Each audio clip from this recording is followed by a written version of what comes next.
એટલે મેં ના કીધું કે સમય આવે ને હું 1 કરોડનો તાજ પહેરીને બેહું. શું પેલી રાણીએ જ પહેર્યો તો? અસલ રાણી કળિયુગમાં કાળકાના મેલડી છું આ કળિયુગમાં.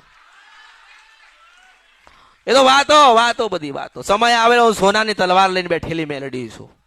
સમય આવે એટલે હોનાનો મુંગટ પહેરીને તાજ પહેરીને બેઠેલી મેલડી છું.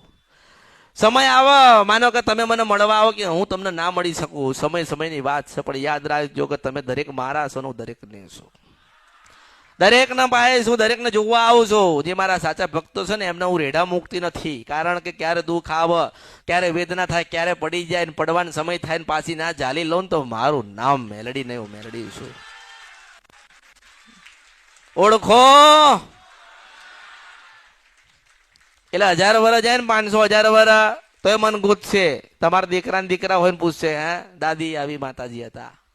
પૂછે ને 70, 75, 90 વર્ષ તમારી ઉંમર છે ને તમારા દીકરા તમને પૂછશે કે હે દાદી, હે દાદા, આવા માં હતા જે કહેતા હતા કે શિંખલપુરમાં મળું છું, પાવાગઢમાં મળું છું, ચોટીલાએ મળું છું, પાલોદરમાં મળું છું, કડાએ મળું છું, દરેક જગ્યાએ મળું છું, રાજપરામાં મળું છું. તો મળેલા એટલે તમારે કહેવું પડે કે હા અમે માતાજી કહેતા હતા, અમે સાંભળતા હતા, માતાજી બનાવતા હતા ને અમે જોતા હતા.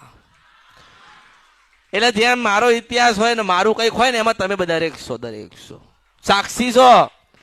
મહાભારત રચાયું તો કોકે જોયું હશે ને એને સાક્ષી હશે. રામાયણમાં કોઈક સાક્ષી હશે ને. જેટલા ભગવાને જન્મ લીધા દરેકમાં સાક્ષી હતા ને એ તો તમે મારામાં સાક્ષી છો. કે આટલા વર્ષે તમે સાક્ષી હતા કે હું કહેતી હતી, હું બોલતી હતી, હું બનાવતી હતી, હું સમય હાલતી હતી, અને સમય ચોઘડિયું વેળા બધું જ બનતું હતું મેલડી શું આ કળિયુગમાં. લોકો ગોતા પેલા ઉજ્જૈનમાં જાય સ્મશાનમાં 10,000નો દારૂ લઈને ગોતો, ક્યાં છે? હું બેઠી છું. ત્યાં જાય દારૂ રેડલા, ભાઈ નથી પીતી, દુઃખ પીધા છે, અમૃતના પ્યાલા